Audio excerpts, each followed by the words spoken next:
नमो अरिहन्ताणं नमो सिद्धाणं नमो आयर्याणं नमो अज्जायाणं नमो लोय सभ्यसाहुणम्।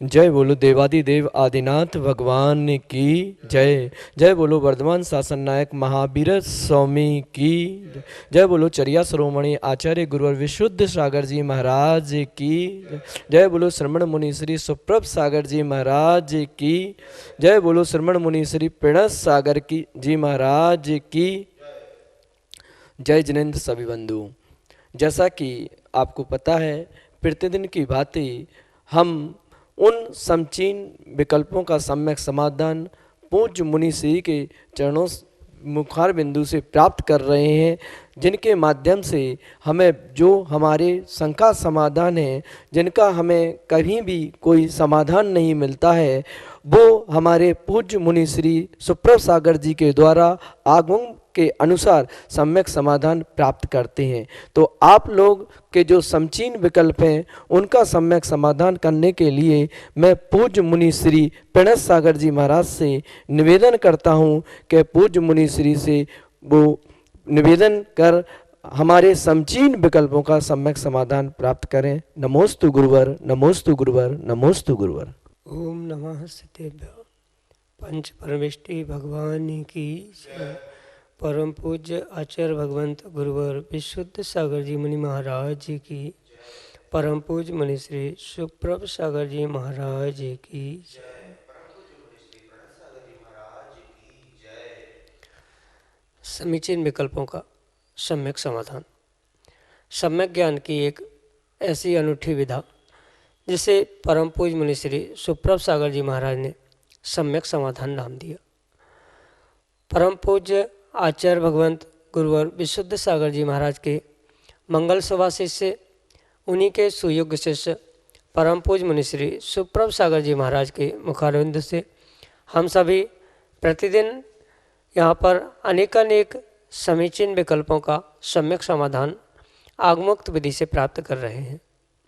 देश के विभिन्न प्रांतों से अनेकानेक समीचीन विकल्प हमें यहाँ प्रतिदिन प्राप्त हो रहे हैं और परम पूज्य मुनि श्री सुप्रभ सागर जी महाराज उनका हम सबको सम्यक समाधान प्रदान कर रहे हैं। प्रारंभ करते हैं आज का सम्यक समाधान। और आज का पहला विकल्प गुड़गांव हरियाणा से प्रतिष्ठाचार्य पंडित मुकेश जैन विनम्र परम पूज्य मुनि श्री के चरणों में बारंबार नमोस्तु निवेदित करते हुए अपना समीचीन विकल्प रख रहे हैं कि महाराज जी, सत इंद्रों से बंधित जिनेन्द्र प्रभु को बंधन करने वाले 100 इंद्रों में एक अष्टापद भी है।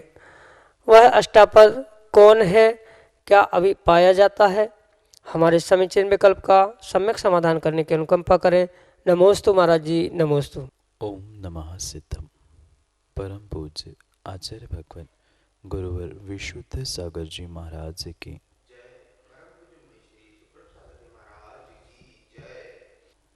इंद सदबंदियाणम तिहुवण हिद मधुर विशद वक्काणम अंतातीत गुणाणम नमो जृणाणम जित भवाणम। ऐसा कहते हुए आचार्य भगवंत कुंद कुंद स्वामी पंचासी का ग्रंथ का मंगलाचरण करते, जहाँ पर उन्होंने स्पष्ट रूप से वह अरिहंत प्रभु की स्तुति की, जहाँ अरिहंत भगवान की स्तुति करते हुए वे कहते हैं कि जो अरिहंत प्रभु है, जिनेन्द्र भगवान हैं, वे एक नहीं, दो नहीं, चार नहीं, अपितु 100 इंद्रों के द्वारा पूजनीय है। उन 100 इंद्रों में आचार्य भगवंत टीकाकार उस 100 इंद्रों की गणना करते हुए एक श्लोक देते हुए कहते हैं, भवनालय 40, व्यंतर देवान होती 32, कप्पावर 34, चंद्रो सूरो नरो तिरियो। यहाँ पर मुख्यता से आपका विकल्प बाकी कहीं इंद्रों में नहीं है, अपितु जो तिर्यंश में इंद्र कहा जाता है, ऐसे उस शेर या अष्टापद के निमित्त से कई आचार्य भगवंत के ग्रंथों में शेर सिंह का वर्णन उन त्रियंचों के मुखिया यानी त्रियंच के इंद्र में ग्रहण किया गया है, और कई आचार्य भगवंतों की अपेक्षा से अष्टापद को ही उस त्रियंच का मुखिया या त्रियंच का इंद्र ऐसा स्वीकार किया गया है। तो वर्तमान के परिप्रेक्ष्य में ये अष्टापद तो हमें कहीं दिखाई नहीं देता, पर सामान्य रूप से जैसा जितना पढ़ने में आता है, वह जैसे वर्तमान के शेर को 4 पैर होते हैं, वैसे ही उस शेर को 8 पैर होते हैं। यानी 4, जो सामान्य रूप से ऐसा चलने वाला जो शेर है, उसके पीठ पर भी 4 पैर होते हैं, जिसके कारण वे वही कहीं भी छलांग लगाते समय जमीन पर गिरता नहीं है, अपितु अपने उल्टे और सीधे दोनों 4-4 पैरों के द्वारा वह अपने आप के बैलेंस को बना के रखता है। इसी कारण से उसे अष्टापद कहते हैं। 4 पद और 8 पद, अष्ट यानी 8, ऐसे 8 पैरों से युक्त जो ये तिर्यंच है, जो ये शेर है, ऐसे उस तिर्यंच को ही अष्टापद कहते हैं। ये भले ही वर्तमान में हमारे लिए कहीं दृष्टिगोचर नहीं हो रहा है, किसी वर्तमान में या भूत में भी वैज्ञानिक इतिहास आदि में उसका कोई व्याख्यान नहीं मिलता है, अपितु हमारे आगम ग्रंथों में उसका व्याख्यान मिलता है, और हमारे आगम की आज्ञा और श्रद्धा इन सबको मायने रखते हुए, इनको मद्देनज़र रखते हुए हमें इस बात पर विश्वास करना होगा। भले ही वर्तमान में बहुत सारे ऐसे कारण या बहुत सारे ऐसी वस्तुएं हैं जो हम साक्षात प्रत्यक्ष अपने आँखों से नहीं देख पा रहे हैं, पर फिर भी नहीं देखने से वस्तु का अभाव नहीं होता, अपितु वह वस्तु भी हमें आगम के परोक्ष ज्ञान से निर्णित करने योग्य है, तभी हमारा आज्ञा सम्यक रह सकता है। इसलिए आपके लिए यही सम्यक समाधान कि जो यह अष्टापद आदि की व्याख्या प्राप्त होती है, भले ही वर्तमान में वह उपलब्ध नहीं है, दृष्टिगोचर नहीं हो रहा है, पर आगम ग्रंथों में, आचार्यों के ग्रंथों में अगर उसका उल्लेख है तो वह वहाँ पर कभी ना कभी होगा, कहीं ना कहीं होगा। ये श्रद्धा करके ही हमें अपने सम्यक में वृद्धि करनी होगी। यही आपके लिए सम्यक समाधान। अगला विकल्प लिधौरा टीकमगढ़ मध्य प्रदेश से श्रीमती अंजू जैन परम पूज्य मुनिश्री के चरणों में बारंबार नमोस्तु निवेदित करते हुए अपना समीचीन विकल्प रख रहे हैं कि महाराज जी, जब तक कोई नियम नहीं लेते तब तक तो नियम वह चलता रहता है, और जब उस नियम के लिए संकल्प करते हैं तो वह टूट जाता है। ऐसा क्यों? हमारे समीचीन विकल्प का सम्यक समाधान करने की अनुकंपा करें। नमोस्तु महाराज जी, नमोस्तु। जब नियम लिया ही नहीं है, संकल्प किया ही नहीं है, तो वह नियम किस बात का? जब तक हम बुद्धिपूर्वक संकल्प करते हुए देवशास्त्र गुरु को सानिध्य प्राप्त करते हुए अगर हम उस नियम के लिए संकल्पबद्ध होते हुए कायोत्सर्ग नहीं करते हैं, तब तक वह हमारा नियम नहीं होता।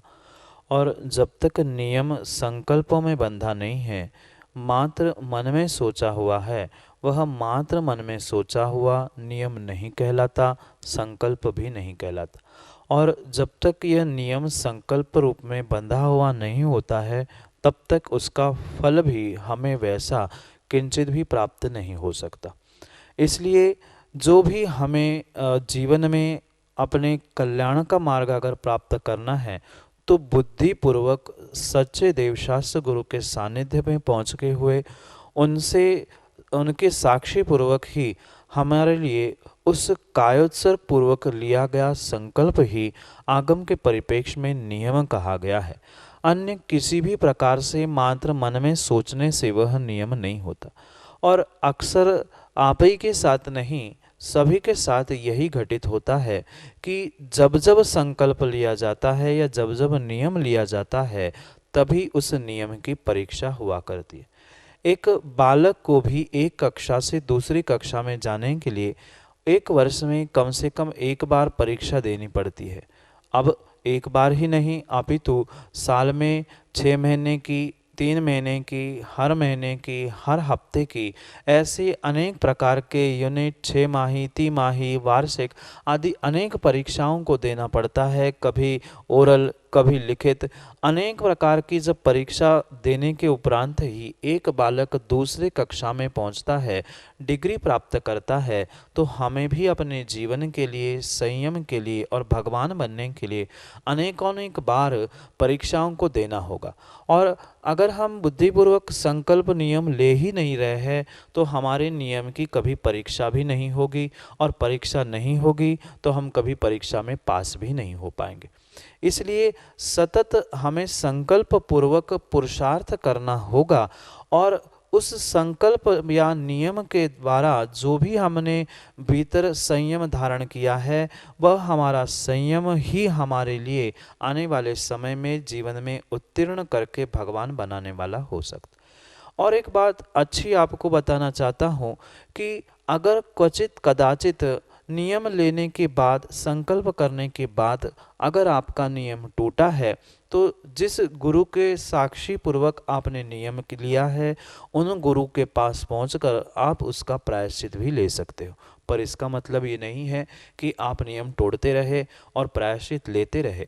क्वचित कदाचित टूट रहा है तो हम प्रायश्चित ले ले।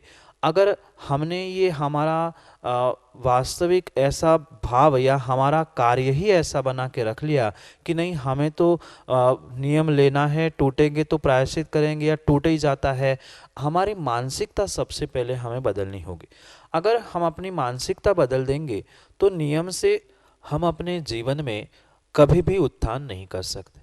इसलिए सबसे पहले हम ये मानसिकता बदले कि नियम टूटेगा टूटेगा टूटेगा, इसकी जगह इस बार मेरा नियम पलेगा, इस बार मेरा नियम पलेगा, इस बार मेरा नियम पलेगा। ऐसे भाव और भावना से अगर हमने नियम लिया है तो पक्का विश्वास मानना, वह नियम आपका नहीं टूट सकता।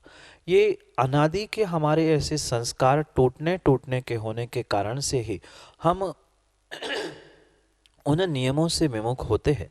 पर इसलिए आप अपनी मानसिकता को अच्छा बनाते हुए, अगर क्वचित कदाचित टूट भी गया तो गुरु से मैं प्रायश्चित ले लूँगा, ऐसा निर्णय करते हुए प्रयास यही करना है कि व्रत को, नियम को ना तोड़ते हुए हम अपने जीवन में संयम धारण कर ले। इसलिए टूटने के भय से किंचित भी हमें उस नियमों को पालन नहीं करना, ये हमारा सोचना योग्य नहीं है।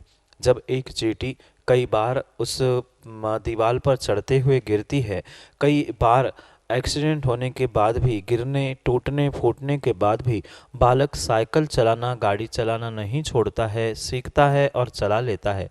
उसी प्रकार से बार बार प्रयास करने से हमारे अनादि के असंयम के परिणाम टूटेंगे, तभी आकर हम संयमित होकर भगवान बन सकते हैं।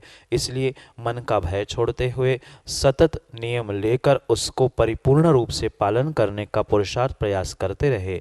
यही आपके लिए आशीष के साथ सम्यक समाधान। अगला विकल्प चिरगांव झांसी उत्तर प्रदेश से अनन्य गुरु भक्त भैयावृत्ति प्राण डॉक्टर सुधीर जैन परम पूज मुनिश्री के चरणों में सपरिवार कोटि कोटि नमोस्तु निवेदित करते हुए अपना समीचीन विकल्प रख रहे हैं कि महाराज जी, तीर्थंकर चक्रवर्ती जैसे महापुरुषों के पास अपार धन संपदा वैभव था और वे सब छोड़कर चले गए। हम लोगों के पास तो उनकी तुलना में तृण मात्र भी नहीं है, फिर भी हम छोड़ नहीं पा रहे हैं। इसका क्या कारण है? हमारे समीचीन विकल्प का सम्यक समाधान करने की अनुकंपा करें। नमोस्तु महाराज जी, नमोस्तु। अभी तक डॉक्टर साहब हमें जिस बात का बोध हुआ है या जिस बात की जानकारी हुई है, उसका सच्चा ज्ञान या सच्चा निर्णय हमारे पास नहीं है। और जब तक सच्चा ज्ञान, सम्यक ज्ञान नहीं होगा, तब तक वह हमारा इन विषय भोगों से दूर होना संभव नहीं है। ऐसा नहीं है कि हम इन विषयों को नहीं जानते कि कषाय, विषय भोग आदि के निमित्त से हमें पाप हो रहा है या मैं पाप का आश्रय कर रहा हूँ। ये बहुत अच्छे से हम इन बातों को जानने के बाद भी निर्णय यही अटका है कि इस बातों का जो हम जानकारी इन बातों की जो लेके रखे हैं, उन बातों की जानकारी के बाद हम उसका सम्यक निर्णय करके उसे मान नहीं पा रहे। क्योंकि जानना और मानना इसमें बहुत अंतर हुआ करता है। हम बहुत सारी बातों को संसार में जानते तो है, पर उस बातों को मानते नहीं हैं। तो जानने और मानने में अंतर मात्र और मात्र कुछ है, तो वह मात्र मोहनीय कर्म के कारण है या हमारे भीतर बैठे हुए मोह और ममत्व के कारण से है। तीर्थंकर भगवान भी जब तक उस मोह माया में जी रहे थे, तब तक मोक्ष मार्ग पर नहीं बढ़ पाए।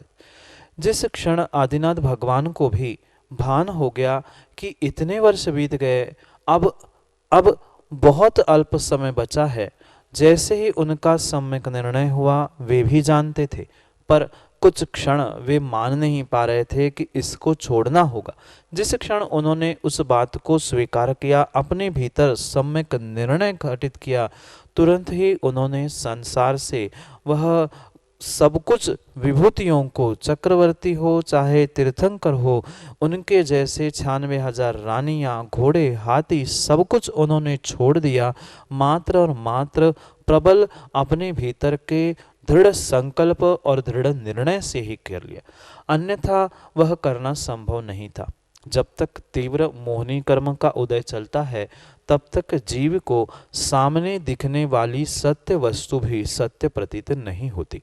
भले ही सामने वाली वस्तु कितनी ही सत्य हो, सामने वाला कहने वाला कितना ही सत्य हो, कितनी ही स्वाध्याय ग्रंथ पढ़ने आदि की आदत हो, पर जब तक भीतर से वह एक वैराग की किरण प्रस्फुटित नहीं होगी, सम्यक निर्णय जब तक नहीं होगा, तब तक हमारा इन सभी कार्यों से विमुख होना संभव नहीं है। उनके पास सब कुछ था, पर भीतर भी उनके जैसे ही वह वैराग की किरण प्रस्फुटित हुई और जैसे ही भीतर उनका सम्यक निर्णय हुआ कि इन सब से हमें दूर होने से ही मेरा कल्याण है, तभी उन्होंने संसार के सभी भोगों को छोड़ने का पुरुषार्थ किया। हमें भी इस संसार के भोगों से, विषयों से दूर होना है, तो एकांत में बैठकर हमारे अपने आप में, एकांत से मतलब किसी एकांत स्थान में या एकांत नए आदि में मत उलझना, अपने ही भीतर में उन सभी बाह्य विकल्प संकल्पों को छोड़ते हुए अपने स्वयं पर हमें आत्म केंद्रित होते हुए निर्णय करना होगा कि मैं ये जीवन जी रहा हूँ तो किसके लिए जी रहा हूँ, इसकी उपयोगिता क्या है। ये नर्तन मुझे मिला था, ये नर्तन मिला था, तो इस नर्तन का मैं क्या करूँ। इसके विषय में हमें शाब्दिक जानकारी तो है, ग्रंथों की भी जानकारी है, कई प्रवचन हमने सुन डाले, पर जो उसका सम्यक निर्णय भीतर से होना चाहिए, या जिसे वास्तव में आचार्य भगवंत सम्यक ज्ञान कहते हैं, वह सम्यक ज्ञान नहीं हुआ। मैं इसलिए जानकारी और ज्ञान शब्द कह रहा हूँ। जानकारी मात्र ऊपरी ऊपरी, उतली उतली हो सकती है, पर ज्ञान सच्चा गहरा होता है। जिस क्षण बालक को ज्ञान होता है कि यह अंगारा गर्म है, वह पकड़ते ही उसे उसी क्षण छोड़ देता है। ऐसे ही हमें अभी तक उस विषय भोगों की गर्माहट या विषय भोगों से मेरा जीवन, मेरा हाथ जल रहा है, इसका ज्ञान नहीं हुआ। मात्र दूसरों को देखकर या स्वयं भी उसे प्राप्त करके मात्र उसकी हमने जानकारी एकत्रित की है, अपितु उस जानकारी के बाद जो हमें उसका सम्यक ज्ञान या सम्यक निर्णय होना आवश्यक था, वैसा सम्यक ज्ञान और सम्यक निर्णय नहीं होता। जैसे ही बालक को भान होता है कि इसको, कोयले को या जलते हुए उस अंगारे को पकड़ने से हाथ जलता है, उसे समझाने की, कहने की, बताने की आवश्यकता नहीं पड़ती कि बेटा हाथ जल जाएगा, छोड़ दो। वह तुरंत ही हाथ में से आया हुआ उस अंगारे को छोड़ देता है, अग्नि से दूर भाग जाता। ऐसे ही हमारे भीतर भी जब तक तीव्र मोहनी कर्म का उदय चल रहा है, तब तक हम सम्यक निर्णय तक नहीं पहुंचते, और सम्यक निर्णय नहीं है तो सम्यक ज्ञान नहीं है, और सम्यक ज्ञान नहीं है तो किंचित भी हमारा जीवन से इन विषय भोगों से दूर होने का परिणाम हो ही नहीं सकता। दोनों बातों को बहुत अच्छे से समझना होगा। बाह्य रूप से, निमित्त रूप से जो हमारा तीव्र कर्म का उदय है, साथ साथ हमारे भीतर चलने वाली जो विशेष विशेष रूप से परिणाम परिणति है, इन सभी को समझने के बाद ही हम इसका निर्णय कर सकते, क्योंकि सम्यक ज्ञान मेरे स्वयं का निर्णित ज्ञान है और उसके बाद ये कर्म भी कुछ अंशों तक मेरे ही स्वयं से ही आमंत्रित किए गए हुए कर्म है। इसलिए अगर मुझे अपने जीवन में इन विषय भोगों से दूर होना है तो कभी ना कभी सामायिक आदि में बैठकर जो हमने सुना है, पढ़ा है, उसको जीवन में मैं किस प्रकार से उतार सकता हूँ, उसके लिए भावना करते करते ही हमें पुरुषार्थ भी करना होगा। भले ही हम 100% पुरुषार्थ एक साथ नहीं कर पा रहे हैं, कथनचित कुछ अंशों में पुरुषार्थ में वृद्धि करते रहे, और सबसे बड़ा पुरुषार्थ हमें अपने मन परिणामों को संभालना है। बाह्य परिणति, बाह्य वस्तुओं का त्याग तो क्रम क्रम से करना ही होगा, पर साथ साथ उन वस्तुओं के जो हमारा ममत्व अटका है, चाहे किसी भी प्रकार का ममत्व हो, चाहे राग रूप हो, चाहे द्वेष रूप हो, उन सभी प्रकार के ममत्व को छोड़कर अगर हम पक्का निर्णय कर ले, संकल्प कर ले, और संकल्प करने से ही बहुत सारे कार्य सफल होते हैं। आने वाले समय में आप भी उस संकल्प धारण करते हुए उन विषय भोगों को छोड़ने का पुरुषार्थ करें। जैसे उन्होंने मोहिनी कर्म का थोड़ा सा ही क्षयोक्षम मिला या मोहिनी कर्म का थोड़ा सा ही उदय मंद पड़ा, उन्होंने पुरुषार्थ तीव्र किया और तुरंत ही एक घाव ऐसा डाला कि जिसके कारण से वह मोहिनी को नष्ट करके परमात्मा बनने के मार्ग पर निकल पड़े। ऐसे ही समय समय पर हम चोट देते रहे अपने कर्मों को, और समय समय पर वह हमारी चोट एक दिन ऐसी चोट बन जाए जिसके कारण से हम भी उस मोह को जीतकर, ममत्व को जीतकर इन विषय भोगों से दूर हो जाए। यही आपके लिए आशीष के साथ सम्यक समाधान। ललितपुर उत्तर प्रदेश से पंडित निहाल चंदेश परम पूज्य मुनि श्री के चरणों में बारंबार नमोस्तु निवेदित करते हुए अपना समीचीन विकल्प रख रहे हैं कि महाराज जी, क्या चरम शरीरी व्यक्तियों का भी अकाल मरण होता है? हमारे समीचीन विकल्प का सम्यक समाधान करने की अनुकंपा करें। नमोस्तु महाराज जी, नमोस्तु। आचार्य भगवंत उमा स्वामी महाराज तत्वार्थ सूत्र ग्रंथ में दूसरे अध्याय में अंतिम सूत्र देते हुए बहुत विस्तार और बहुत अच्छे से हमारे लिए इस जो अकाल मरण की व्याख्या है उसको हमारे लिए समझाते। सूत्र देते हुए वे कहते हैं, औपाधिकम चरमोत्तम देह संख्य वर्षायुषो नववर्त्यायुषा। जहाँ पर अपवर्त्य यानी अकाल मरण की व्याख्या आती है, बहुत सारे जीवों की इस विषय को लेकर बहुत सारी जिज्ञासाएं कह दो या बहुत सारे विकल्पों को वह जीव धारण करते। जो औपाधिक शरीर वाले होते हैं और चरमोत्तम देह वाले होते हैं, साथ साथ असंख्यात वर्षों की आयु वाले होते हैं, इन तीनों जीवों की अकाल मरण की सिद्धि नहीं होती। पुनः समझना, तीन ऐसे प्रकार के जीव जिनका औपपादिक शरीर है, यानी उपपाद जन्म वाले देव नारकी, इनको कितना ही पीड़ा, कष्ट, दुख, सुख कुछ भी प्राप्त होता रहे, वे किंचित भी अकाल मरण को प्राप्त नहीं करते। देवगति के जीव, नारकी जीव औपपादिक शरीर वाले होने से, उपपाद जन्म वाले होने से उनका कभी भी अकाल मरण नहीं होता। दूसरी कंडीशन या दूसरे जो जीव की व्याख्या करते हुए आचार्य भगवंत कहते हैं चरमोत्तम देह वाले। तीसरे जो जीव की श्रेणी रखी है वहाँ आचार्य भगवंत कहते हैं असंख्यात वर्ष की आयु वाले, यानी जो भोग भूमि के जीव होते हैं उनकी जो असंख्यात वर्षों की आयु होती है, ऐसे असंख्यात वर्षों की आयु वाले जीवों का भी किंचित भी अकाल मरण नहीं होता। पहले तो अकाल मरण को संक्षेप में समझाऊं कि जो जितनी बद्ध आयु लेके आया है, उस बद्ध आयु के ही कुछ अंश, कुछ समय, कुछ वर्ष पहले ही आयु के निश्चय के खिर जाना, मृत्यु को प्राप्त होना, इसे ही आगम में आचार्य भगवंत अकाल मरण कहते हैं। जो निर्धारित काल था, उस काल से पूर्व जो मरण होना है उसे अकाल मरण कहते हैं।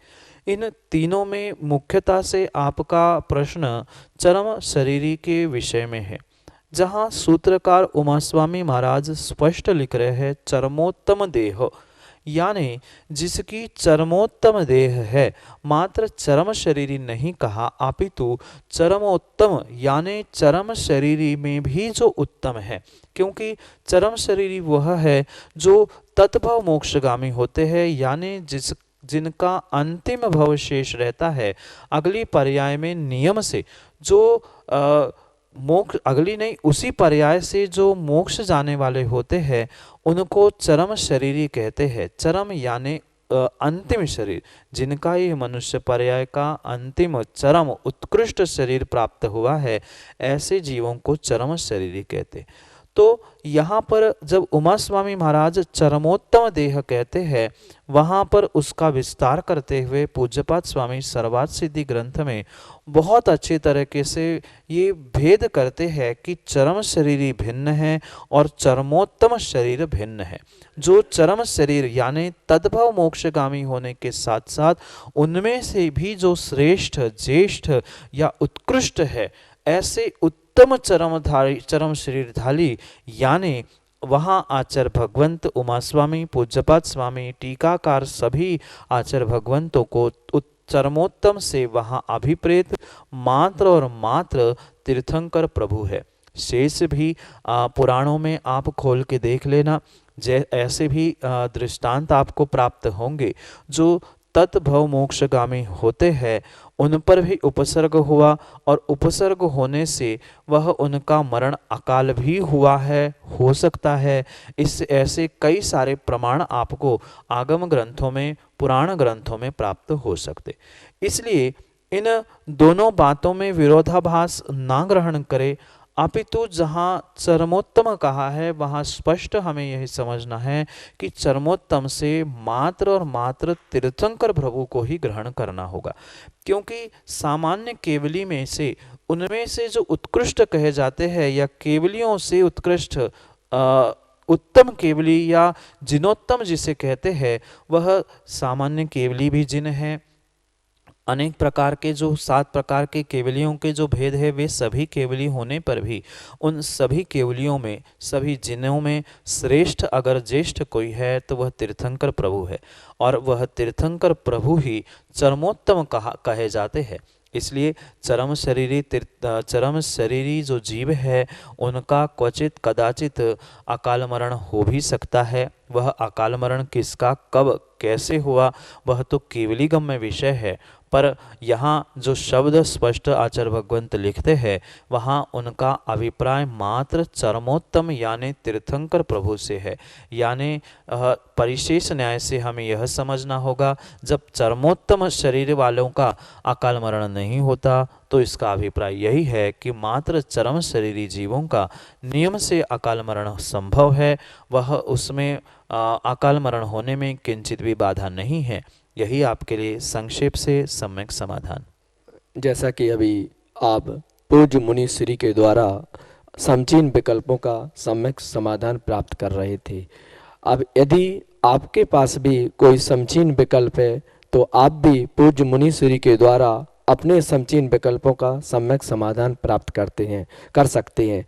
आप सम्यक समाधान प्राप्त करने के लिए, भेजने के लिए आप सुप्रभ उवास चैनल को लाइक करें, साथ ही आप फेसबुक चैनल को भी लाइक कर अपने समचीन विकल्प को भेजकर अपना समाधान प्राप्त कर सकते हैं। इसके साथ साथ आप अपने जीमेल आईडी से भी आप सम्यक समाधान प्राप्त कर सकते हैं। हमारी आईडी है samyak.ramadan@gmail.com और आप अपने समचीन विकल्पों का हमारे नंबर हैं जो आपके नीचे पट्टी पर चल रहे हैं, इन नंबरों पर आप अपने समचीन विकल्प को भेजकर अपना सम्यक समाधान प्राप्त कर सकते हैं।